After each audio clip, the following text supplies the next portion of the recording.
वास्तविक अर्थ क्या बनता है कि हजरत मोहम्मद का भगवान अल्लाह कहता है मोहम्मद जी को कि ए पैगंबर तू उस जो मैं कह रहा हूं ना इन बातों पर विश्वास करना, इन कुरान की दलीलों पर विश्वास रखना और इन काफिरों की बात मत मानना जो कहेंगे कबीर परमात्मा नहीं है, और उनके साथ तू संघर्ष करना कबीर के नाम पे।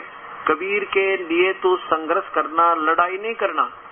संघर्ष क्या होता है कि एक कहता है कि मैं तो नहीं मानता कबीर परमात्मा है, लेकिन आपने भी नहीं मानना उनकी, क्योंकि आप इसको आधार मानकर ये मत मानना कि वो ठीक करे। इसका ये अर्थ बनता है, और ये वही है वो कबीर परमात्मा जिसने 6 दिन में सृष्टि रची, 7वें दिन तख्त पर जा विराजा। अब ये प्रमाण इसके साथ इसमें आएगा आपको। ये वही कुरान शरीफ और ये सूरत फुरकानी 25, ये हिंदी देखना। तो ए पैगंबर तुम काफिरों का कहा न मानना, और इस कुरान शरीफ की कुरान की दलीलों से उस कबीर के लिए संघर्ष करना, बस बड़ा जोर नहीं, संघर्ष करना। जिहादन कबीरन, ये देखो इधर, जिहादन कबीरन, उस कबीर के लिए जिहाद करना, संघर्ष करना। जिहाद माने संघर्ष। आगे देखो अब 53 में क्या कहा है कि ये वो परमात्मा है जिसने 6 दिन में सृष्टि रची, 7वें दिन तक सजा विराजा। अब यहाँ देखो 53 में, पहले संस्कृत ये उर्दू देखो, ये इनकी लिपि, ये देखो इधर, इसमें क्या लिखा है 58, अब 59 तक दिखाएंगे आपको। यहाँ 58 में इवादही खबीरा, यो मिसप्रिंट हो गया, यो कबीरा है। इवादही कबीरा, इबादत माने पूजा, इबादत माने पूजा के योग्य वो परमात्मा कबीर है, जिसका नाम कबीर कहो, कबीरा कहो, युग कबीरा। और यहाँ फिर बिही कबीरन, उस वो परमात्मा कबीर है, युग कबीरन लिख दिया, ये भी गलती से लिख गया, वो कबीरन है, ये मिसप्रिंट हुआ इनसे। तो अब ये 3 नाम इकट्ठे 4 बार लिखे इस आयत में, कबीर नाम। अब क्या 53 में लिखा है कि ये वो परमात्मा है, और ये वही है, ये कबीर वही है जिसने 2 दरियाओं को मिला चलाया, एक पानी मीठा प्यास बुझाने वाला और खारी कड़वा दोनों को एक आड़ और मजबूत रोक बना दिया। ये परमात्मा वो है जिसने पृथ्वी के अंदर कहीं मीठा कहीं खारा पानी भर दिया, किसी बढ़िया कलाकारी कर रखी है। और वही है जिसने पानी की बूंद से आदमी को पैदा किया, फिर उसे साहिब नसब यानी बेटा बेटी ससुराल वाला यानी दामाद वो बनाया। और तुम्हारा परदिगार हर चीज को करने में शक्तिमान है, यानी सर्वशक्तिमान है वो भगवान। गीता बोल या कुरान शरीफ बोलने वाला कोई और है, सुनाने वाला को कह रहा है कि वो परमात्मा 3 नंबर का वो कबीर है, कोई और वो सबका वो सर्वशक्तिमान है, सब कुछ करने होते हैं। और अल्लाह के सिवा ऐसों को पूजते हैं जो और न उनको नफा पहुंचा सकते न नुकसान, अर्थात ये देवता देवता पूजे है ना, पितर पुत्र सरासरुद, ये ना तो इनको फायदा दे सकते और ना इनको लाभ, ना ब्रह्मा विष्णु महेश और ब्रह्म पर ब्रह्म तक कोई भी लाभ हानि नहीं कर सकते, वो तो परमात्मा कोई और है अल्लाह के सिवा। हाँ फिर और काफिर तो अपने परवरदिगार से पीठ दिए हुए हैं, मुंह मोड़ रहे हैं, अर्थात उसकी भक्ति नहीं करते और पूजा करते हैं। ए पैगंबर हमने तुमको खुशखबरी सुनाने और अजाब से डराने के लिए भेजा है। ये भेजने वाला तो कोई और अल्लाह है, और 3 नंबर के और अल्लाह की तरफ ये संकेत कर रहा है। और अब देखो इन लोगों से कहो कि मैं तुमसे उस अल्लाह के हुक्म पर कुछ मजदूरी नहीं मांगता, हाँ जो चाहे अपने परवरदिगार के लिए पहुंचने की राह इख्तियार कर ले। ए पैगंबर 58 में देखना वो कबीर आया था, ए पैगंबर हजरत मोहम्मद उस जिंदा जो तुझे जिंदा रूप में मिला था ना, ये चैतन्य अपनी सोच से ये नहीं, ये सही है, वह उस जिंदा पर भरोसा रखो जो कभी मरने वाला नहीं है, अर्थात उसे कोई नहीं मार सकता, जैसे गीता जी के 2 अध्याय के 17वें श्लोक में अपना भी सुना था। और उसकी तारीफ और तारीफ के साथ उसकी पाकी बयान करो, उसकी महिमा पवित्रता बयान करते रहो, और वो अपने बंदों के गुनाहों से यानी पाप कर्मों को काट देगा, वो खूब जानता है, खूब खबरदार है। 58 अब इसने यहाँ क्या कर दिया, काफी कर दिया, बड़ा उसका काफी, कबीरा का अर्थ काफी कर दिया, गोलमोल करते रहते हैं ये। इनको क्योंकि ये मानते निराकार है परमात्मा, अपनी थूरित है, इसलिए इसी दृष्टिकोण से कुरान शरीफ का टीका कर दिया। कुरान शरीफ की मूल भाषा बिल्कुल ठीक बता रही है।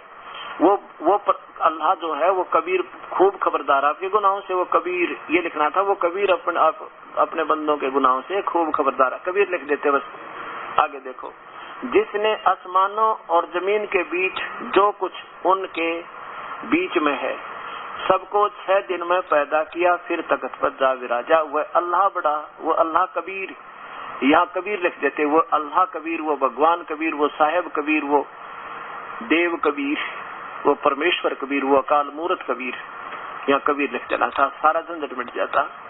अब लिखा जाएगा ये, आगे देखिए, रहमान है और उसकी खबर किसी बाखबर इल्म वाले से पूछ देखो, जैसे पवित्र गीता जी बता रही है कि मैं नहीं बता सकता अर्जुन, उसको तो तत्वदर्शी संतों के पास पूछ उस परम पिता के बारे में, मैं नहीं जानता।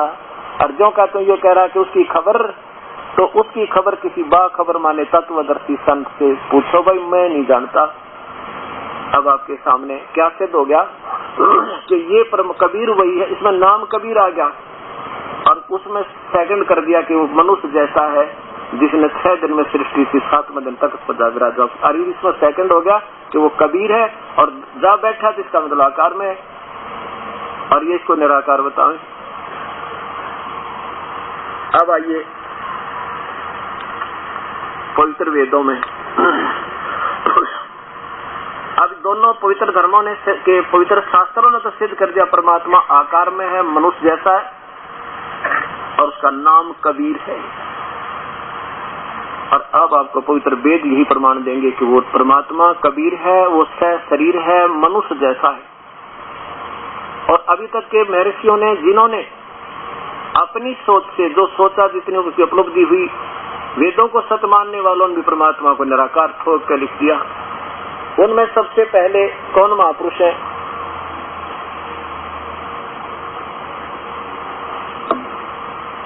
आज मैं थोड़ा सा और प्रकरण दिखाता हूँ कि ये कुरान शरीफ जो है,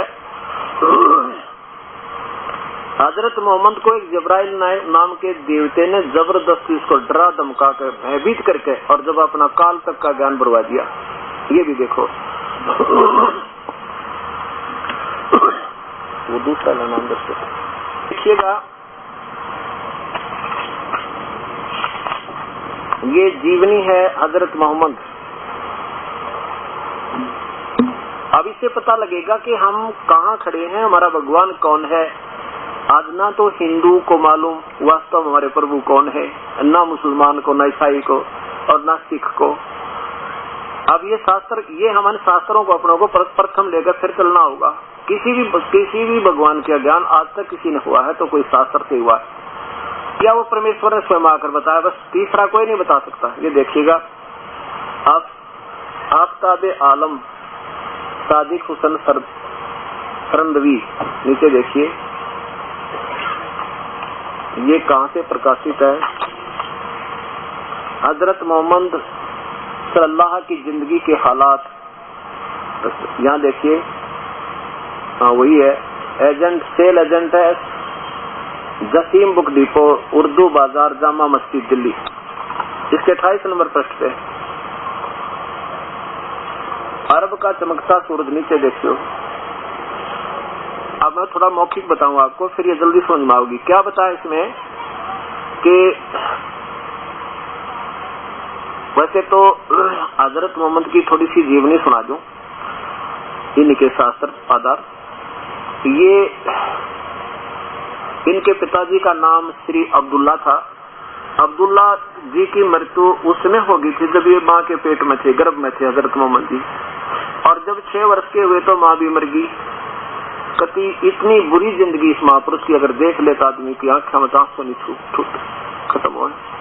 फिर इनका ब्याह हुआ किसी विधवा से, एक खदीजा नाम की औरत थी, वो अच्छे घर की लड़की थी और उसका पति गुजर गया था। फिर वो ये 25 वर्ष का था, वो 40 वर्ष की थी। फिर इनका ब्याह हुआ।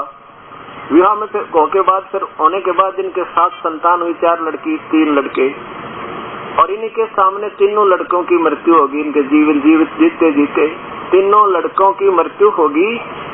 अब एक विचार करना, जिस महापुरुष के दिए हुए आदेशों पे आज पूरा मुसलमान इस्लाम धर्म आश्रित है, और वो स्वयं दुखी रहे बेचारे, जिनके जिस बाप के आगे तीनों बेटे मर जाए उसका दुखी इस परिवार इस धरती पर आदमी नहीं हो सकता, चाहे कोई कितनी बात बनावे।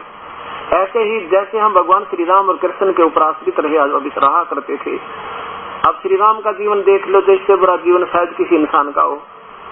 जब ब्याह हुआ, ब्याह उनके वनवास हुआ, वनवास में सीतारण, और फिर 12 वर्ष युद्ध किया रावण के साथ, फिर सीता वापस लाए, करोड़ों आदमी मर गए उसमें। वापस लाते घर से निष्कासन कर दी, और आजीवन पुत्र कहाँ, पत्नी कहाँ, और वो भगवान कहाँ। इससे बड़ा कहर किसी इंसान पर नहीं टूट सकता जो राम पर टूटा, क्योंकि ये काल के पैगंबर थे, इस निराकार के भेजे हुए थे, ये कर्म दंड इनके कट नहीं सकते थे, कितनी बात बना ले। और श्री कृष्ण ने देख लो, कैद में जन्म हुआ, मामा दुश्मन हो गया, और फिर ना जाने किसके जुल्म हुआ, फिर किन किन के लड़ाई हुई, और अंत में तीर मार कर उनकी मृत्यु हुई, हत्या हुई, और पूरा उनके सामने उसके बेटे भी पोते भी सारे आपस में लड़कर मर गए। पूरा कुल विनाश भगवान श्री कृष्ण का सामना हो गया, कोई बचाव नहीं हुआ। ये ब्रह्म तक काल तक के भगवान है, इन्हें क्या अवतार बनकारे हैं।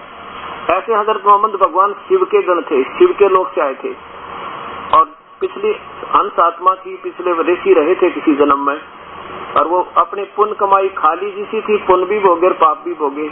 अब जब ये हजरत मोहम्मद इतने दुखी रहे, तो उनके अनुसार बताएगी साधना, बता कैसे सुख हो सके, ये हमने फिर विचार करना होगा। आप देखिएगा इसमें क्या बताया है कि हजरत मोहम्मद अपनी पत्नी के ये क्या करते थे, क्योंकि पिछले जन्म के ऋषि थे। पहले हमारे पूर्वज अलग नहीं थे, आज 3000 वर्ष पहले, 3500 वर्ष पहले ना कोई हिंदू था, ना मुसलमान, ना सिख, ना ईसाई, हम सब एक, हमारे पूर्वज एक थे। और सब पहले ऋषि थे जो शास्त्र अनुकूल साधना किया करते, चाहे कोई मजदूर था, चाहे कोई बंगी था, कोई भी था, सब भक्ति करा करते प्रभु को आश्रय में लेकर, सत भक्ति वेदों अनुसार, जैसा उनको जैसे संत ऋषि मिले थे वो वेदों अनुसार साधना सही बताया करते। और द्वापर तक कोई ये पंथ नहीं बना था, ना कोई मजहब बना था, क्योंकि वो सब संत वेदों को पढ़कर एक जैसी व्याख्या करा करते। अब मनमुखी व्याख्या, मनमुखी साधना, मनमुखी थ्योरी अब कलयुग में बनवा जिस काल ने, इसलिए मजहब पर मजहब बन गए, ये पंथा व पंथ बन गए। भगवान एक, उसका पंथ एक का होगा, दो हो नहीं सकते। तो ऐसे क्या कर, ये पिछली संस्कारी अनुष्ठानों मंदी और भक्ति की कसक थी, एक गुफा में बैठकर अपने आप मनमुखी साधना करते हैं, जैसे हम भी करा करते हैं। हनुमान पुजारी सादास पहले गीता जी का रोज पाठ किया करता था, हनुमान का मंगलवार का व्रत किया करता था, श्री राम कृष्ण के गुण गाया करता, श्याम जी की पूजा करते थे, क्योंकि यह पिछले जन्म की कसक थी, वह डट नहीं रही थी और प्यास बुझ नहीं रही थी, रास्ता ठीक नहीं मिल रहा था। तो ऐसे ये जाकर एक गुफा में साधना कर रहे थे, काफी दूर बैठे रखते, 2-3 दिन भी बैठे रहते उसमें। एक दिन कहते हैं जबराइल नाम का एक देवता आया, ये बताते हैं कि मेरी आके उसने दबोच लिया, ने पकड़ लिया कसी की तरह, इतना दबोच दिया कि मरने को हो गया, मैं घबरा गया, फिर छोड़ दिया, कहने लगा पढ़ो। तो हजरत मोहम्मद जी कहते हैं मैं पढ़ना नहीं जानता, कैसे पढ़ूं। फिर दबोच दिया कसूती तरह, फिर छोड़ दिया, फिर मैं घबरा गया, कहता पढ़ो। फिर ये उतर गया कि मैं तन पढ़ू, मैं पढ़ नहीं सकता। तो वो फिर फरिश्ता चला गया, बाहर निकला गुफा से, कहते सारा कांप रहा, घर न आ गया, अपनी पत्नी से कहा मुझे कम्बल उड़ा दो, कम्बल उड़ा दो, कम्बल उड़ के लेट गया। काफी देर के बाद उसकी पत्नी भी घबराएगी, क्या बात होगी, फिर उठा, कहने लगा आज तो मेरे साथ ऐसे ऐसे बनी, अब क्या करूं मैं। कुछ दिनों के बाद किसी एक वृद्ध से मिले, उसने बताया कि ये तो ऊपर से अपने जैसे ईसा जी के पास भी ऐसे आया करते थे, इसराइल के पास भी ऐसे फरिश्ते आया करते, ये काल के भेजे हुए निराकार के, इस ब्रह्म के ज्योति निरंजन के भेजे हुए वो गलत ज्ञान प्रचार करने के लिए, अपने तक के ज्ञान को, वो ज्ञान तो बताता पूर्ण परमात्मा का, और परमात्मा और भक्ति देते था अपने लेवल की महिमा, बेशक उस परमेश्वर की गाते रहे और भक्ति देता अपने लेवल की, इसलिए इसके जाल तो बाहर निकले को नहीं। अब तो ये फिर जबरदस्ती इसको ये कुरान की उतरने लगी, कभी तो कोई इसका महाप्रवेश करके जैसे भूत बढ़कर काल फरिश्ता अंदर बढ़कर बोला, जैसे आजकल ये ब्रह्मा कुमारी पंथ चल रहा है, ये इसमें दो बहनों में 2 भूत पड़े आकर, और वो फिर व्याख्या करते हैं, काफी देर तक वो बेहोश हो जाती है। अब ये कुरान जैसे मुसलमान धर्म बना था, ऐसे ये बेसलेस आधार पर ये ब्रह्मा कुमारी पंथ हत्यार होने लग रहा है। अब दिखाता हूँ आपको, ये वही है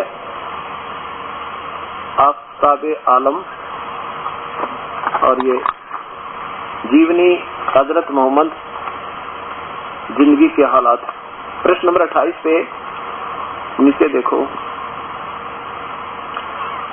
आपने हजरत मोहम्मद की तरफ संकेत है, आपने खजूर की चटाई पर लेटकर फरमाया मुझे कंबल उड़ा दो, मुझे कंबल उड़ा दो। हजरत खदीजा इनकी धर्म पत्नी तुरंत कंबल उड़ा दिया और उनके करीब बैठ गई और चिंता में डूब गई। लेकिन हजूर सल्लल्लाहु कंबल ओढ़े खामोश लेटे थे और आपसे हर बात मालूम करने की हिम्मत नहीं थी। थोड़ी देर बाद आपने कंबल उतारा और बैठे। हजरत खदीजा की जान में जान आई। उन्होंने पूछा कि अब आपकी तबीयत कैसी है? हजरत मोहम्मद ने फरमाया अच्छी है। फिर कहा खदीजा आज एक अजीब बात हुई। खदीजा ने हजूर के चेहरे को गौर से देखा और पूछा मेरे सरताज क्या वाकया हुआ है? आपने फरमाया कि मैं गुफा में बैठा था कि खूबसूरत सल्फ पाक कपड़े पहने हुए जाहिर हुआ। मैं बेअख्तियार उसकी इस्तकबाल के लिए खड़ा हो गया। उसने मेरे पास आकर कहा पढ़ो इकरा पढ़ो। मैंने कहा मैं पढ़ नहीं सकता। उसने मुझे पकड़कर भींचा, डराया कसूती तरह और कहा पढ़ो। मैंने फिर कहा यही जवाब दिया। फिर तीसरी बार फिर मुझे पकड़कर जोर से भींचा और फिर छोड़कर कहा उकरा, यानी इनकी संस्कृति देखो आगे, यानी अब पढ़ खुदा के नाम से जिसने कायनात को पैदा किया, जिसने इंसान को गोश्त के लोथड़े से पैदा किया। पढ़ तेरे रब बड़ा करीम है, वह जिसने इस इंसान को कलम से के जरिए से इल्म सिखाया, वह जिसने इंसान को बातें सिखाई और जिसने मालूम जो उसे मालूम नहीं थी। मैं डर सा गया, वह सख्त चला गया। खदीजा यह अजीब कहानी है, बात नहीं है। ऐसे जबरदस्ती इनको जो है इस काल ने हजरत मोहम्मद को फरिश्ते के माध्यम से या अपने आप कभी प्रवेश करके इसमें जैसे भूत की तरह के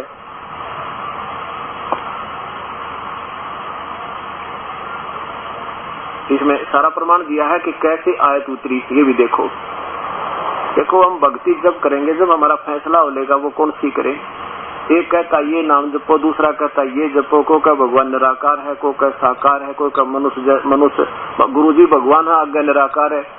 ये तो दंत कथाएं हैं क्योंकि इन शास्त्रों से नहीं मिलती। इसमें देखिएगा ये कुरान कैसे उतरी।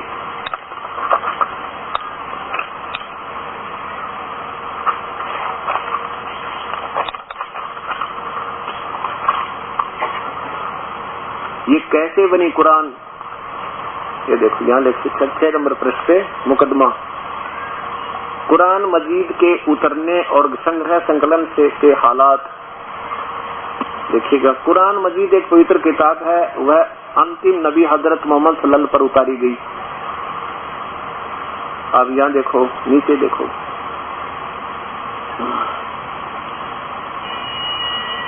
यहाँ कैसे लिखी गई पूरी सूरतें शरीयत में वह कहते हैं। उल्मा इन वह के विभिन्न तरीकों से हदीसों से पेश किए हैं। फरिश्ता वह लेकर आए, यानी संदेश लेकर आए और एक आवाज घंटी जैसी मालूम हो। यह स्थिति अनेक हदीसों से साबित है और वह किस्म वह की सभी किस्मों से सख्त थी। बहुत कष्ट नबी सल्लल्लाहु को होता था। और दूसरी ये है कि यहाँ तक कि आपने फरमाया कि जब कभी कभी ऐसी वे आती थी तो मैं समझ जाता कि अब जान निकलने वाली है, निकल जाएगी।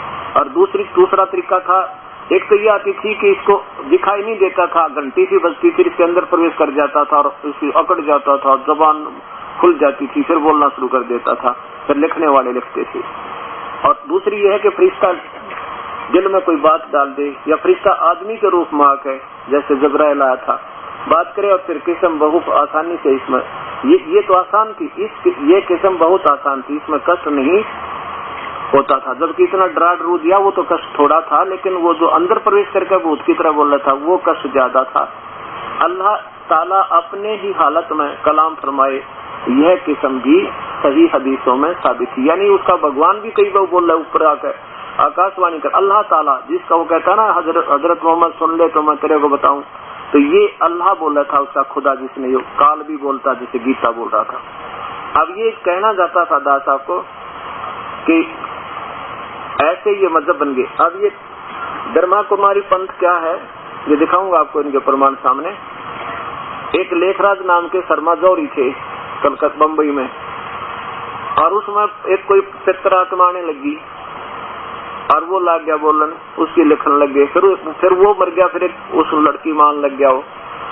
अब वो उस लड़की, अब कहते हैं वो जो पितर आता था वो उस लेखराज में, लेखराज की आत्मा फिर उस ब्रह्मा एक लड़की में कुमारी में। अब वहाँ क्या बताते हैं माउंट आबू में कि 2 लड़कियां से बैठ जाती हैं जवान कुमारी, और थोड़ी देर के बाद निडाल हो जाती हैं, फिर वो एकदम कड़क का बोलती है, उनकी आवाज में ही फर्क होता है, वो बोलना तरीका भी और होता है, बड़े जवाब देती है। तो वो प्रेत आत्मा है, कोई पीछे गलत साधना करके वो साधक और ये पितर बने हुए हैं, और वो इनमें प्रवेश करके, और वो जहाँ तक उन्होंने अपनी कोई साधना की थी अपने जीवन की पहले, वो भूत प्रेत, तो वही जहाँ तक कि उसका अनुभव जैसे समाधि लगाकर कोई चीज व्याख्या करते, वो उसी को आप बता रहे हैं। और फिर क्या कहते हैं, ये तो गीता बोली थी ना भगवान ने, वही बोला इस माँ के। अब गीता जिसने बोली थी फिर गीता बदल थोड़ी जाएगी, अब वही बोलनी चाहिए जो पहले बोली थी। तो अब ये सारी ख्यास हमने भक्तात्माओं ने करनी पड़ेगी, क्योंकि काल ने ये जाल गहरा फैला दिया। अब मैं जो बताना चाहता था, अब आइएगा वेद क्या बताते हैं कि परमात्मा साकार है निराकार। इसके लिए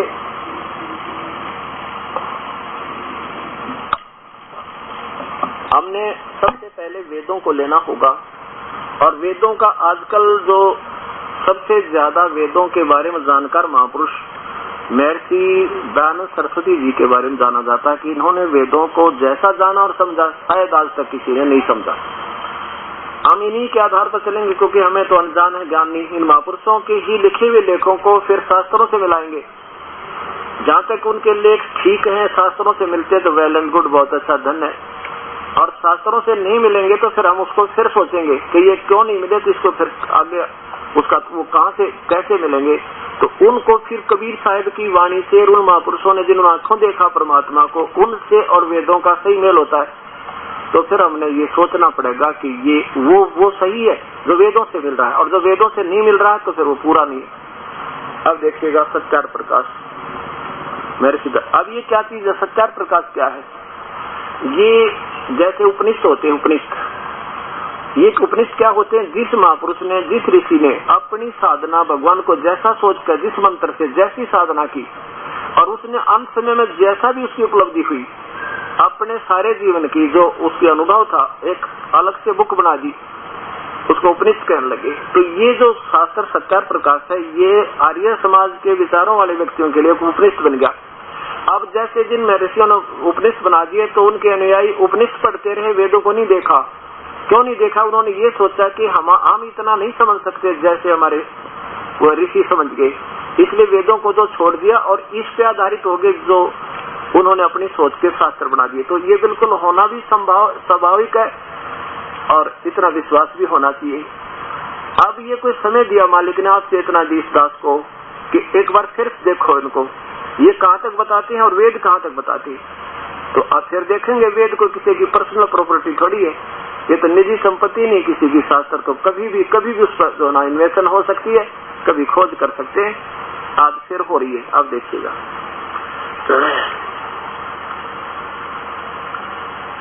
अत सत्यार्थ प्रकाश है, महर्षि दयानंद सरस्वती विरचित, स्वामी विरचित है, वैदिक पुस्तकालय दयानंद आश्रम केसरगंज अजमेर।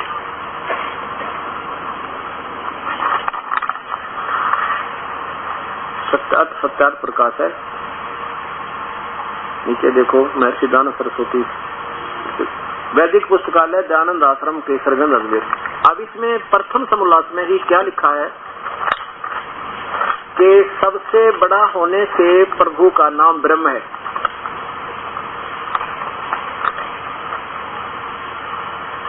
ये देखिएगा महर्षि दयानंद सरस्वती।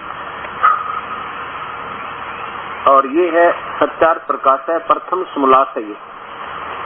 यहाँ देखो ओम, इस ओंकार शब्द से ये परमेश्वर, वह परमेश्वर का सर्वोत्तम नाम है, क्योंकि इसमें ए, उ और मैं 3 अक्षर हैं, इनसे मिलाकर ओम बनता है। समुदाय इस एक से परमेश्वर के बहुत नाम आते हैं, जैसे आकार से अग्नि, विराट अग्नि। विराट भी परमेश्वर का नाम है और अग्नि भी उसी का नाम है। अग्नि शब्द याद रखना, क्योंकि वेदों में आपको अग्नि काम आओगा। विश्व आदि, उकार, हरना, गर्भ आदि। नीचे देखो, अच्छा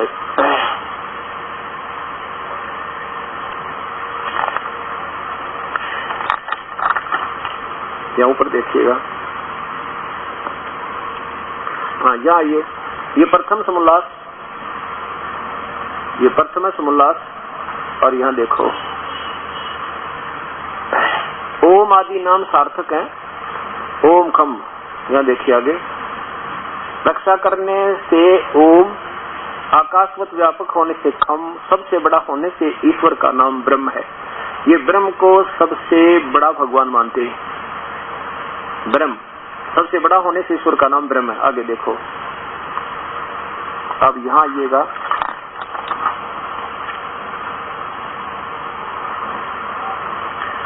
और स्व प्रकाश होने से, स्व प्रकाश का अर्थ क्या होता है? परमात्मा के शरीर से स्वयं प्रकाश निकल रहा है। स्व प्रकाश होने से अग्नि, इसलिए अग्नि नाम भी परमेश्वर का। स्व प्रकाश होने से अग्नि, विज्ञान स्वरूप होने से मनु, और सबका पालन करने से प्रजापति, परमेश्वर वाला होने से इंद्र, सबका जीवन मूल होने से प्राण, निरंतर व्यापक होने से परमेश्वर का नाम ब्रह्म है।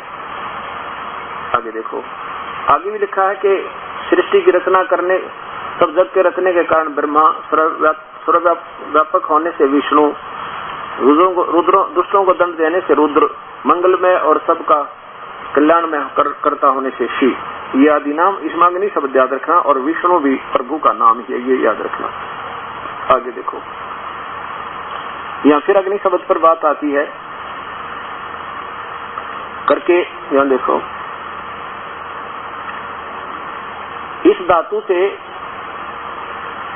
अग, अनि, गतर्थक धातु है, इनसे अग्नि शब्द सिद्ध होता है। और आगे देखो, जो ज्ञान स्वरूप सर्वज्ञ जानने प्राप्त होने, जब वो निराकार है तो प्राप्त कैसे होंगे? प्राप्ति होने, पूजा करने योग सब, और इससे परमेश्वर का नाम अग्नि है। अग्नि माने परमेश्वर समझना, जहाँ अग्नि शब्द लिखे। अभी इन्होंने इनसे किसी ने पूछा, सबसे पहले 190 प्रश्न दिखाते हैं आपको कि परमात्मा को आप साकार मानते हो निराकार? महर्षि जी उत्तर देते हैं निराकार मानते हैं।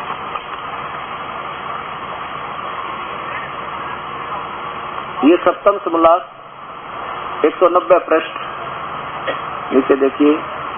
ईश्वर साकार है व निराकार? उत्तर निराकार महर्षि जी का। और फिर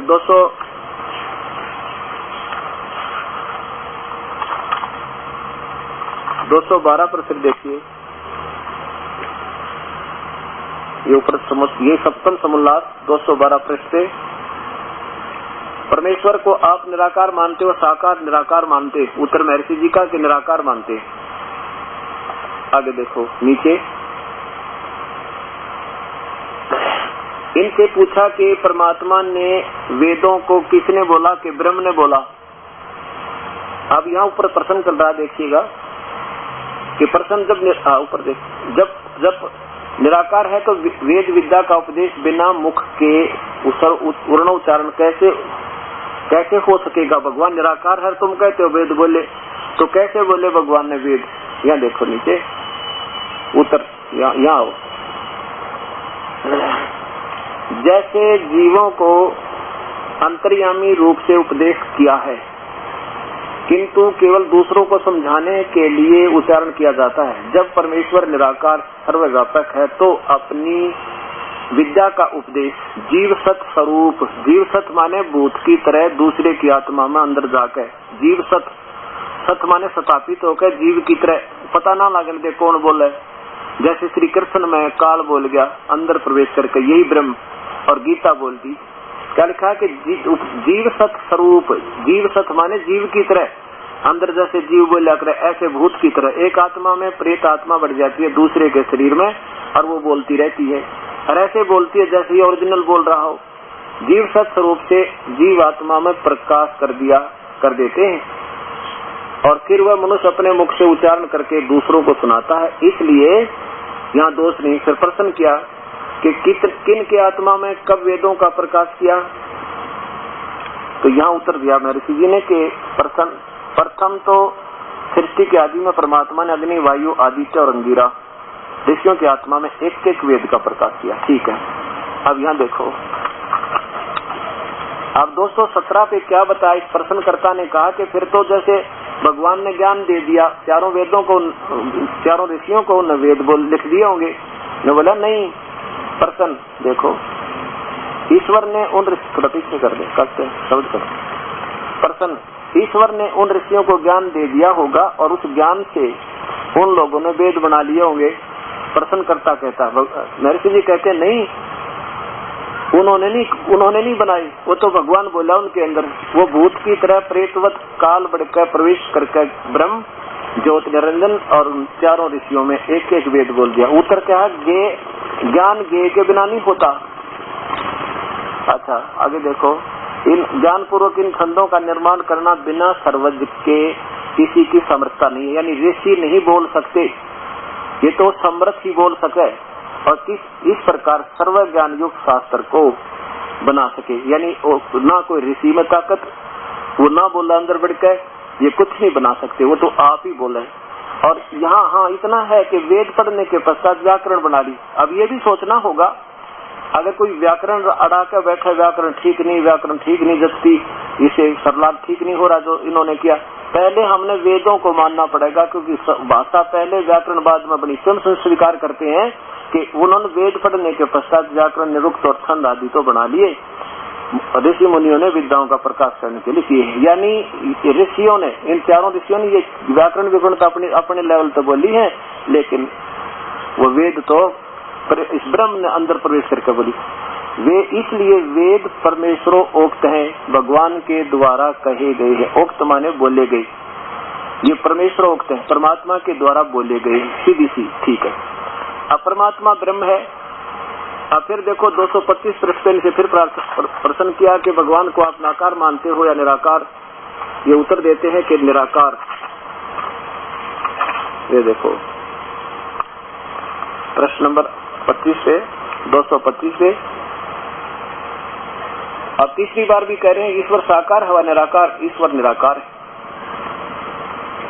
अब आपने देखा कि अग्नि शब्द, इन्होंने कहा कि जहां अग्नि शब्द है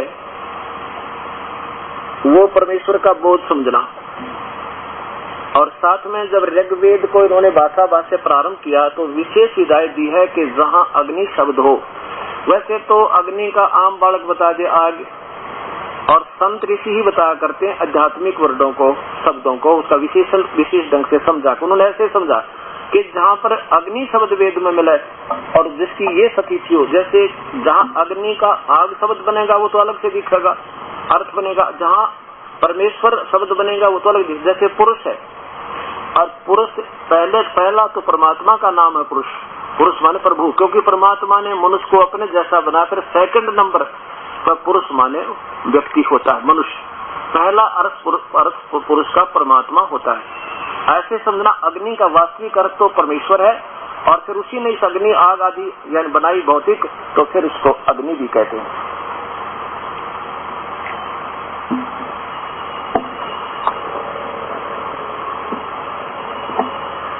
अब देखिए ऋग्वेद मंडल प्रथम महर्षि दानव के कर्कमों द्वारा ही का भाषा प्रारंभ इन्होंने क्या उसमें ये स्पेशल हिदायत दी है कि ये महर्षि दान कि अग्नि शब्द को परमेश्वर समझना जहाँ अग्नि मिले। और वैसे अग्नि माने आग तो वो स्वाभाविक सरलार्थी बता देगा, इसका आग बनता है, वहाँ तो आग भी लिखना पड़ेगा, अग्नि भी लिखना पड़ेगा, या उसका कोई और भी। और ये कहाँ से प्रकाशित है? प्रकाशक है सार्वदेशी कार्य प्रतिनिधि सभा 3/5 महर्षि दयानंद भवन रामलीला मैदान नई दिल्ली इतने। और इसमें बिल्कुल प्रारंभ में महर्षि कहते हैं कि जब सरलार पुराण के अग्नि शब्द से प्रारंभ होता है, ऋग्वेद अथ ऋग्वेद भाषा भाष्य अग्नि, ये अग्नि ईमेल अग्नि शब्द से प्रारंभ होता है। इसके लिए व्याख्या दी इन्होंने, ये प्रथम मंडल, प्रथम ही सूक्त और प्रथम ही मंत्र इसका।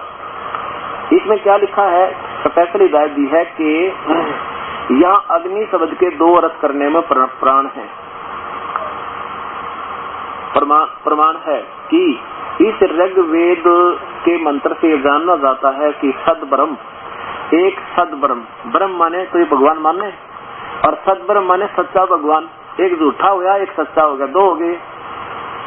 आप अपने आप देखो, सद्ब्रह्म का अर्थ होता है जैसे हम सत्साहिब कहते हैं, अविनाशी परमेश्वर, सच्चा भगवान, अविनाशी परमेश्वर, हर एक ब्रह्म।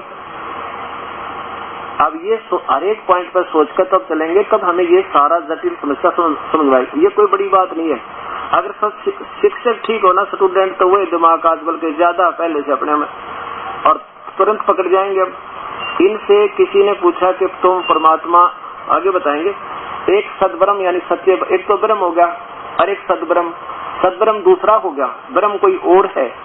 एक सतब्रह्म, सच्चा ब्रह्म, एक झूठा ब्रह्म यानी नाशवान, ये अविनाशी ब्रह्म। एक सद्ब्रह्म के इंद्रादि अनेक नाम है तथा इस यजुर्वेद के मंत्र से अग्नि और आदि नाम से करके सतीदानंद घन का लक्षण वाले ब्रह्म को जानना चाहिए। अच्छा आगे देखो, अग्नि शब्द के, मैं अग्नि शब्द के प्रजा शब्द करके इस मंत्र में, इस प्रमाण में अग्नि शब्द के प्रजा शब्द करके भौतिक और प्रजापति शब्द से ईश्वर का ग्रहण होता है, और इस वर्त का प्रजापति परमेश्वर है। इस ऋग्वेद के प्रमाण से ज्ञान वाले तथा सर्वज्ञ प्रकाश करने वाले विशेषण से अग्नि शब्द भी करके ईश्वर का ग्रहण होता है। आगे देखो, ये होगा ना, अग्नि शब्द हो तो समझो परमेश्वर, ईश्वर ही समझो, भगवान समझो। और इन्हें स्वयं भी इसमें ऋग्वेद को जब सरलार्थ किया है तो ये देखो, अग्नि माने परमेश्वर लिखा है, अग्नि माने परमेश्वर। और यहाँ देखो नीचे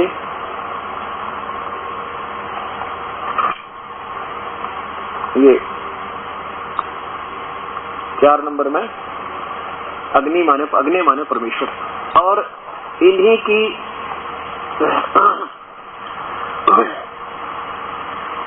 इन्हीं के निर्देश से और इसी आधार पर, इसी पैटर्न पर इन्हीं के जो अनुयायी हैं उन्होंने अनुवाद किया है सामवेद का, वो दिखाते आपको।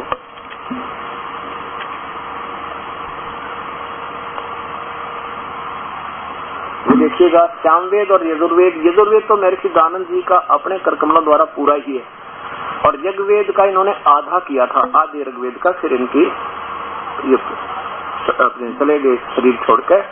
ये देखिए, ये कहा, ये सामवेद और यजुर्वेद दोनों इकट्ठे जल्द किए इन्होंने। अब इसमें ये कहाँ से प्रकाशित है ये देखो पहले।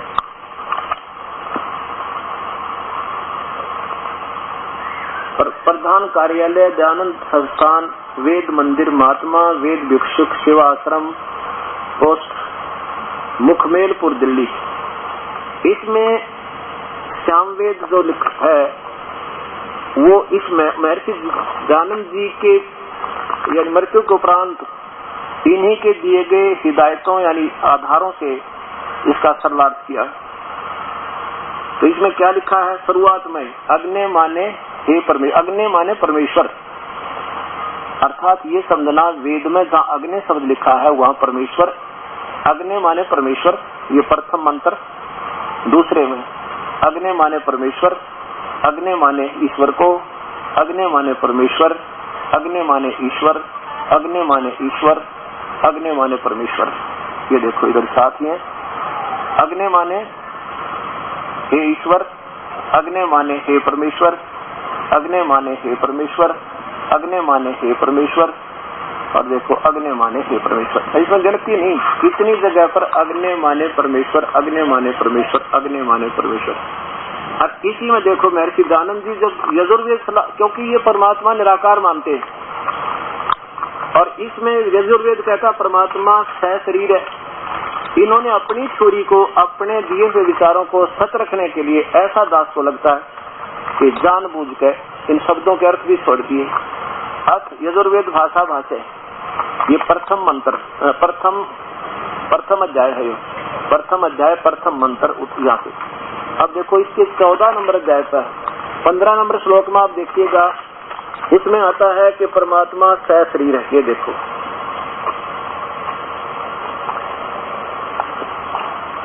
अग्नि तनुरसी, अग्नि माने परमेश्वर होना चाहिए, अग्नि तपस्या है, और तनु माने शरीर, रसी माने है। परमात्मा सहशरीर है।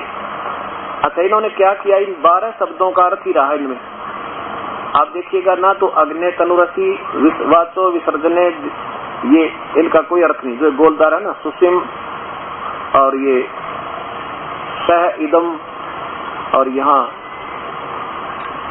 इसका 2 शब्द, ये 12 शब्दों का अर्थ अभी तक नहीं है। ये 124 वर्ष हो गए इस वेदों का सरलार्थ और छप्यों को। अब देख लो, इसमें कहीं भी नहीं है मैं जन हितों जग हित अभी पदार्थों के संस्कार के लिए। अब देखो, अग्नि, कहीं पर भी अग्नि शब्द ब्रैकेट में ये संस्कृत है, कहीं पर भी ब्रैकेट में संस्कृत अग्नि नहीं मिले। अग्नि देख लो, और तो बाद में देखेंगे, अग्नि शब्द नहीं है कहीं पर भी। पीछे करके देखो एक ही बार पूरा, बस। अब अर्चम यहाँ देखिए, इधर यहाँ लिखते हैं अग्नि माने परमेश्वर 17 में, और इधर देखो 18 में अग्नि माने परमेश्वर।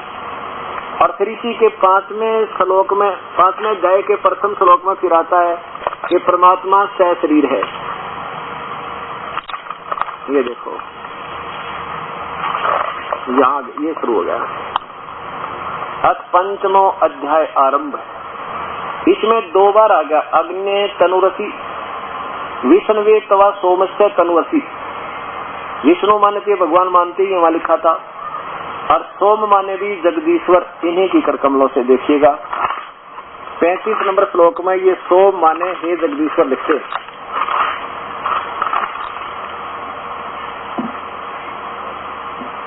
इसी 5वें अध्याय के ये देखो मंत्र नंबर 35 में हे सोम, सोम माने ऐश्वर्य देने वाले जगदीश्वर, और सोमस्य हो जा तो सोम अमर, अमर पुरुष का, सोम माने अमर, जो अमर पुरुष सदा रहने वाला परमात्मा। सोम माने जगदीश्वर यानी भगवान मानते हैं।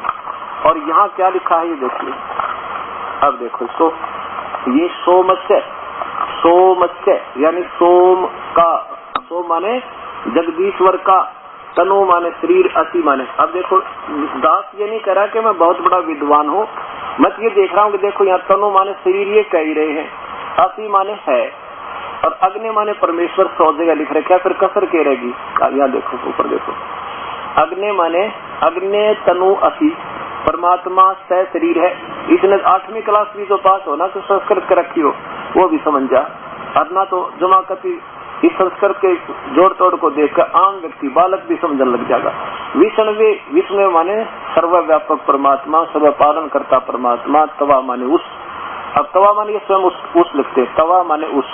अब यहाँ तवा को उस ला दे, उससे पालन करता अमर पुरुष का, अमर भगवान, अमर जगदीश्वर का। तनु माने शरीर, रसी माने। 2 बार लिखा जैसे पवित्र बाई ने लिखा। पीछे करिए, यहाँ देखो, अग्नि तनुरसी, परमात्मा सह शरीर। अग्नि माने परमेश्वर, तनु माने शरीर, रसी माने है परमात्मा सह शरीर है। तनु माने शरीर आप ही मान रहे हैं, तनु शरीर, रसी माने है। और यहाँ अग्नि की जगह परमेश्वर लिख दे, परमेश्वर सह शरीर है। वेद भाषा बोल रहा हूँ, वेद भाषा में जो वेद बताना चाहते हैं। और विष्णु सोमस्य तनुवसी, विष्णु माने सर्व पालन करता, तब उस सर्व पालन करता। सोमस्य माने अमर पुरुष, सतपुरुष का, अकाल मूर्त का। अमर माने जो, सोम माने जो कभी खत्म ना हो, अमर, उस अमर पुरुष का शरीर है, उस अकाल मूर्त का शरीर है, सब स्वरूपी राम का शरीर है। सोमस्य माने सतपुरुष का सभी शरीर है। अमर, सोम माने कभी खत्म ना होने वाला, अमृत रूप, अमर उसका शरीर। अब इन्होंने क्या संस्कृत अनुवाद किया ये देखिए, हे मनुष्यों तुम लोग जैसे जो हवि, अब यहाँ अग्नि माने बिजली कर दिया, बिजली प्रसिद्ध रूप अग्नि के शरीर के समान है। बताओ भाई, बिजली हवि से अग्नि के शरीर के समान, इसकी वजह से सेंस भी कुछ ना बनती, कोई अर्थ सरल अर्थ बनता हो तो उसने सोच लिया आदमी चल के ठीक लगा होगा, हमारे तो समझ में लिया। अब यहाँ लिख देते अग्नि तनूर असी माने सह शरीर है, बस सास की है। अगर ये सोच गलत है तो वो सोचने वाले की अपनी कमजोरी है, क्योंकि सामने गाय हो और नो का मत ना मानता गाय ने, ना माने फिर इसका क्या इलाज है? ये तो कोई इलाज नहीं उसका कि हम तो नहीं मानते क्योंकि हम तो निराकार मान चुके हैं, ये तो कोई बात नहीं, तुक नहीं बनती। और कहते हैं शास्त्रार्थ, ये शास्त्रार्थ हो रहा है। पहले शास्त्रार्थ क्या होता था, और एक संत इधर बैठ जाता, एक इधर बैठ जाता, अपने अपने सट्टे लाकर उठ जाते, और फैसला किसने करना? जो जनता अनबोल, जिसने आप ज्ञान नहीं है, कहना क्या चाह रहे, और वो ज्यादा ताड़ी बीज दे, पीट दे, पहले उसकी विजयी, और सच्ची बात कहने वाला बेचारा वो, क्योंकि जो होता है ना चतुर, वो श्लोक गणे जाने, चतुरता से बोले, धारावाहिक प्रवचन कर दे, संस्कृत बोलने जा बोलता रहे। आज भोली आत्मा उसने वाह भी क्या विद्वान पड़ा है, अब फैसला ये करें आम संग दिन आप ज्ञान नहीं विचारों को, तो ये दास पहले आपको शाना करेगा। आप सोचो, आप समझो कि ये वेद क्या बता रहे हैं, और फिर आप पता लग जाएगा कौन क्या बोल रहा है। अब देखो, ये तो सिद्ध हो गया कि परमात्मा सह शरीर है। वेद यानी निराकार बताने वालों की ही कर कमल से ये हो गया कि परमात्मा सह शरीर है और मानुष सदृश है। आगे देखो उसका नाम क्या है, इसी 5वें अध्याय के 32वें श्लोक में आप देखो उसका नाम कबीर है। और वो कहाँ रहता है? वो सतलोक में रहता, जैसे गीता जी बताओ थी, वो सनातन परम धाम। और ये लिखते हैं रत धाम, रत माने सत, सत धाम, ये सत धाम बताते हैं। वेद उसे सत धाम बताता है। ये है यजुर्वेद भाषा भाषे 5वां अध्याय, नीचे देखिएगा 32वां श्लोक, 32वां मंत्र देखें। कबीर उसी गसी कबीर अंगारी असी, उसी गसी कबीर अंगारी असी। कबीर माने कबीर, अंगारी माने पाप कर्मों को काटने वाला, और असी माने है। आपके सामने है कबीर अंगारी। 18वें अध्याय के 62वें श्लोक में गीता जी में आपने पढ़ा कि जो परम शांतिदायक है, जो परम शांतिदायक है वो कबीर अंगारी माने पाप कर्मों का काटने वाला, बमबारी माने बंधनों का शत्रु। यहाँ देखो अंगारी माने खोटे चलन वाले जीवों के शत्रु, यहाँ लिखना था अंग माने पाप, अरि माने दुश्मन, पापों का दुश्मन, पाप काटने वाला, और बमबारी माने बंधनों का शत्रु। हम कहते हैं उसे बंदी छोड़, जो बंधन काट दे, काल की बंध से छुड़वा दे, हम उसे बंदी छोड़ कहते हैं। वो बंदी छोड़, बमबारी माने बंधनों का शत्रु, ये स्वयं बताते हैं। ये बात तो इनकी अपने अलग से सोच सुलझाने के लिए की, बाकी है बमबारी माने बंधनों के शत्रु, जो बंधन काट दे। और फिर क्या है, वो कौन है? इन्होंने क्या कर दिया, ये लिख दिया कबीर, ये कवि लिख दिया। और इसको हम लिखते हैं छोटा रह लाकर हलंत लगा दें, कबीर हो जाए, क्योंकि यहाँ ऊपर देखो कबीर लिखा, नहीं तो ये यहाँ लिखने की रे लिखने की क्या जरूरत थी कबीर के साथ? संस्कृत में भगवान ने कबीर। अब जैसे यजुर्वेद है, अब ये कहाँ आगे समझाऊंगा, देखेंगे वो तो आगे लिखा है कि वो परमात्मा रत धामा, सत धाम युक्त है, सतलोक में रहता है।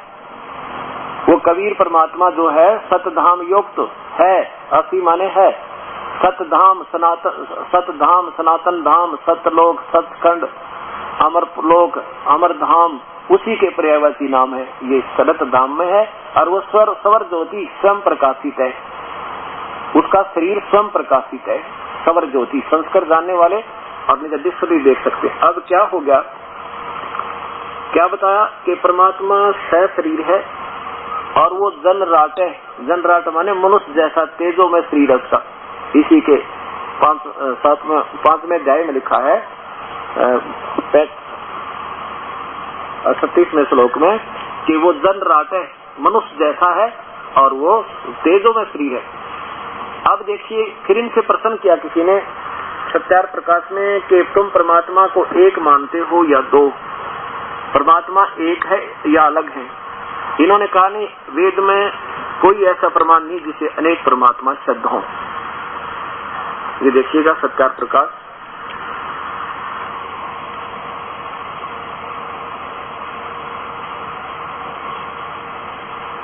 सत्यार्थ प्रकाश है, महर्षि दानंद सरस्वती स्वामी विरचित वैदिक पुस्तकालय दानंद आश्रम केसरगंज अजमेर।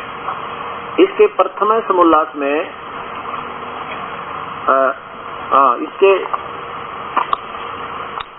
सप्तम समोल्लास में पूछा है कि परमात्मा एक है व अनेक। ये देखो ये सप्तम समोल्लास में किसी ने प्रश्न किया महर्षि जी से कि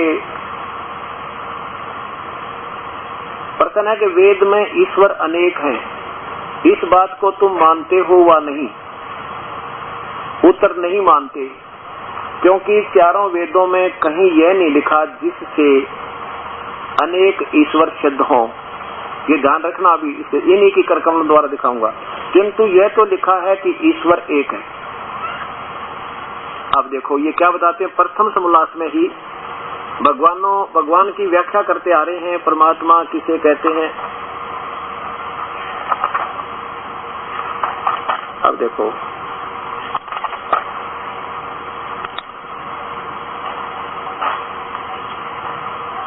ये प्रथम समोल्लास, नीचे देखो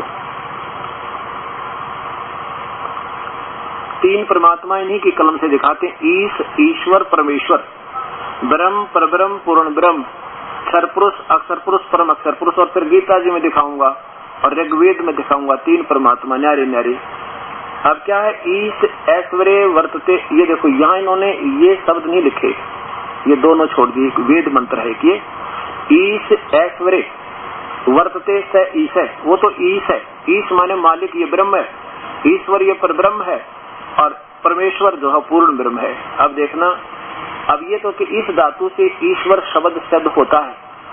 और देखो ये इष्टे सर्वे ऐश्वर्यवान वर्तते स ईश्वर है। अब ये तो ईश है, यहाँ इन्होंने ये तो देखो वेद वाक्य पूरा लिख दिया, ये वाला, ये इष्टे ऐश्वर्यवान वर्तते स ईश्वर है, ये तो पूरा लिख दिया। ये छोड़ दिया क्योंकि यहाँ पर लिखा कि वह ईश है। ईशे ईश ऐश्वर्य वर्तते स ईश है। क्या लिखा है कि इस धातु से ईश्वर शब्द का सिद्ध होता है।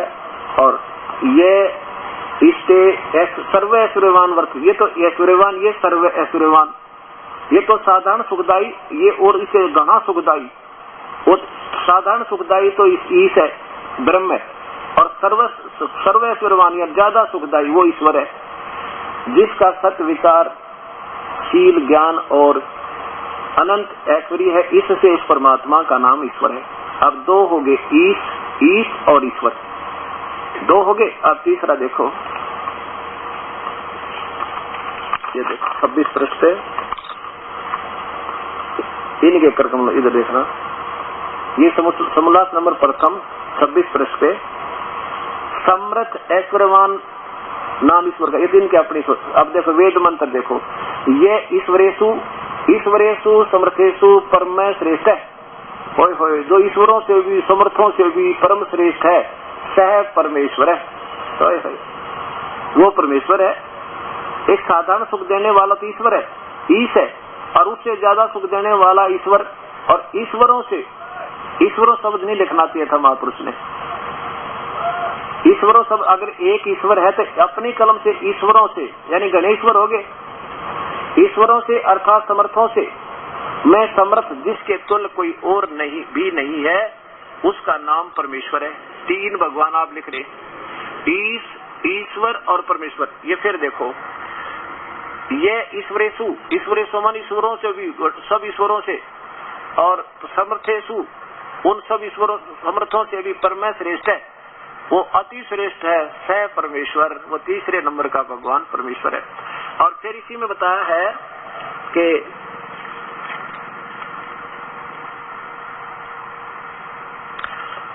उसका नाम क्या है वास्तव में, वो कबीर ईश्वर है। देखो ये देखो, सब वही समोल्लास चल रहा है, प्रथम समोल्लास, प्रश्न नंबर 35, ये 34 है या 35 पर देखो नीचे। को शब्दे इस धातु से कवि शब्द सिद्ध होता है, और यह कौती शब्द यति सर्व विद्या स कबीर ईश्वर है। वह इसलिए वो कबीर ईश्वर है जिसमें सारे गुण हैं, पूर्ण परमात्मा है, सब विद्या का जानने वाला, सारी सृष्टि का रचनहार। स कबीर ईश्वर है जो वेद द्वारा सब विद्याओं का उपदेष्टा और वेता है, इसलिए परमेश्वर का नाम कबीर है। वो परमेश्वर जो है ना तीसरे नंबर का भगवान, उसका नाम इन्होंने कबीर लिख दिया। और यहाँ कबीर है, देखो रह सब लगा है, यहाँ कबीर लिखना था, वो कबीर परमेश्वर है, सारा झंझट मिट गया था। अब इन्होंने इसको कवि क्यों लिख दिया, इसका थोड़ा सा और विवेचन करना होगा। अब जैसे ये यजुर्वेद है,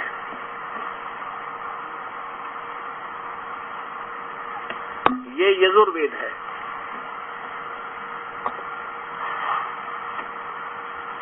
ये रह है ऊपर छोटा, आधार है। और मान ले इसको हम हटा के इसको यजु लिख दिया लगते हैं। जैसे इसमें इन्होंने कबीर का ये भी उन्हीं के द्वारा यजुर्वेद सरलार्थ है। ये दास तो अपनी एक शंका समाधान चाहता है, अगर ऐसा हो जाए तो कोई बुरा तो नहीं है। ये देखो, ये यजुर्वेद के 32वें श्लोक में ये वही उन्हीं के द्वारा टीका है। ये वेद वो बड़े बड़े उसमें लिखा साइज में, छोटे में, उसी गति कबीर अंगारी असी। इन्होंने इस कबीर का शब्द यहाँ कवि कर दिया, अपसर्ग लगा के ऐसे छोड़ दिया। जैसे पुनर्जन्म या पुनः लिखा तो भी पुनर् ही बोला जाए, इसको कोई दिक्कत नहीं। अब मान लीजिए इस यजुर्वेद के ये अपसर्ग ऊपर का रह हटा दे और इसमें 2 बिंदी ला दी, तो फिर भी इस पवित्र पुस्तक का ही बोध होगा, क्योंकि इसके गुण गाए जा रहे हैं। जो सर्वशक्तिमान है, सब सृष्टि का रचनहार है, और इसलिए उस परमेश्वर का नाम कबीर है, उसका नाम अवास्तव, उसका नाम कबीर है, ये होना चाहिए। जैसे हम यजुर्वेद की महिमा गाते हैं कि एक यज्ञ स्तुतियों की बहुत ही अच्छी रचनाएं हैं, बहुत ही अच्छा निर्मल ज्ञान है प्रभु के बारे में, सबके जानने योग्य है, सबके पढ़ने योग्य है, बहुत अच्छा पुस्तक है। और ये लिखे नहीं, वो यजुर्वेद है। और यजु आवे, यजु का अर्थ होता है यज्ञ स्तुतियां, वहाँ लिख दे यजु माने यजु कर दे, और यज्ञ माने यजु, यजु लिख कर छोड़ दे, मान ले कि वो यजु है, तो वो यजु लिख देंगे तो भी इस पवित्र शास्त्र का बोध ही होगा कि यजुर्वेद है। अंडरस्टूड है, यानी बालक तो बालक समझ जा। मान ले यजु लिख दिया, अक्षर काट भी दी, फिर कर दिया वो यजु है, तो यजु क्यों हुआ, फिर वो कौन है वो यजु, वहाँ लिखने का वो यजुर्वेद है जिसमें ये सारी महिमा गाई थी। वो सर्वशक्तिमान है, सर्वेश्वर है, वो परमेश्वर है, उसका नाम परमेश्वर है, तो वो परमेश्वर का नाम कबीर है, इसलिए वो लिखना पड़ेगा। चाहे वो अपसर्ग भी ला रखेंगे। ये देखिएगा, ये परिभाषा प्रभु की आप लीजिएगा, 30 रुपए में आपको मिलेगी, और इसमें आपको निर्मल ज्ञान मिलेगा। अब देखो, यहाँ से प्रारंभ होता है। अब यहाँ ऊपर देखिए, मान लीजिए ऊपर देखो, अब जैसे कोई दूध की महिमा संस्कृत में लिख दे और उसे सरलार्थ करे, पौष्टिकार असी, पेय पदार्थ असी, श्वेत असी, अमृत उपमा, सर्व मनुष्य नाम पेय भय सत्वम दुग्ध असी। अब दूध की महिमा गावे, सबको पीना चाहिए और सब कुछ ऐसे करना चाहिए। और फिर जहाँ दूध लिखना उड़ा है जो सफेद सफेद है, तो सफेद सफेद ने क्या ढूंढा, वहाँ लिखना पड़ेगा वो दूध है। यहाँ देखो ऐसे, जैसे दास का, अब यहाँ क्या लिखा है, जब यजुर्वेद की महिमा कहें कि प्रभु की यज्ञ स्तुतियों का भंडार है, बहुत अच्छी विधि वर्णित है, एक अनमोल जानकारी है, और वहाँ लिख दें कि लिखा हो यजुर्वेद है, बल्कि लिख दें कि यज्ञ स्तुतियों का ज्ञान है, तो उस पुस्तक को कैसे पाया जा सकता है। अब मान लीजिए यजु भी लिखेंगे तो भी उस यजुर्वेद का बोध होगा, इसलिए लिखना होगा कि वह यजुर्वेद है जो पवित्र यज्ञ स्तुतियों का स्रोत है। अब यजुर्वेद की संधि छेद करके लिखें तो यजुर्वेद लिख दें तो भी वही बात है, और इसी पवित्र पुस्तक का बोध है। और यजुर्वेद लिख दें तो भी इसी पुस्तक का बोध है।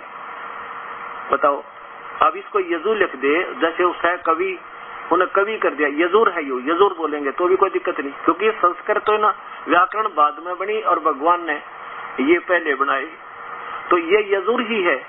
ये व्याकरण के आधार पर इन अवसर घटा दी तो ये इनकी ये नहीं मान्य होगी, क्योंकि ये परमात्मा की वाणी। आप कहते हैं कि ऋषियों ने, और इसी प्रकार आप कहते हैं कि ऋषियों ने तो व्याकरण व्याकरण बनाई, भगवान ने वेद बोले, तो भगवान के द्वारा बोले ठीक है, व्याकरण में कमी हो सकती है। तो अब देखो ठीक इसी प्रकार चारों वेदों में लिखा है कि वह कबीर देव, कबीर साहिब है, जो सर्वशक्तिमान, जगत पिता, सर्व सृष्टि रचनहार, कुल मालिक तथा पाप कर्म काटने वाला, अंगारी माने पाप कर्म काटने वाला, और काल की कारागार से छुटवाने वाला, यानी बंदी छोड़, वो बंदी छोड़ है, वो कबीर है। और यहाँ जिसको कबीर देव लिखे तो भी कबीर परमेश्वर का बोध है, और ऐसे लिखेंगे तो भी इस परमेश्वर का बोध है। माने कबीर लिख कर छोड़ दिया तो भी इसी भगवान को की तरफ संकेत है, और कबीर परमेश्वर का बोध है। अब देखो ये नहीं समझना दास किसी को हीन बताना चाहता, नहीं। देखो जिन महापुरुषों ने जितनी प्रयत्न किए हैं, उनका परमार्थी दृष्टिकोण रहा है, गलत नहीं रहा, ना कोई स्वार्थ रहा। लेकिन जब उनको आप ही पूर्ण ज्ञान नहीं था तो मार्गदर्शन करना भी मेरी दृष्टि में जो है ठीक नहीं। क्यों? जैसे कोई कई भक्त कहते हैं जी कुछ तो ये संत बता ही रहे हैं, कुछ तो मार्गदर्शन करते ही हैं, भक्तों को अच्छा रास्ता देते हैं। अच्छा दे दें तो फिर झगड़ा को नहीं। अब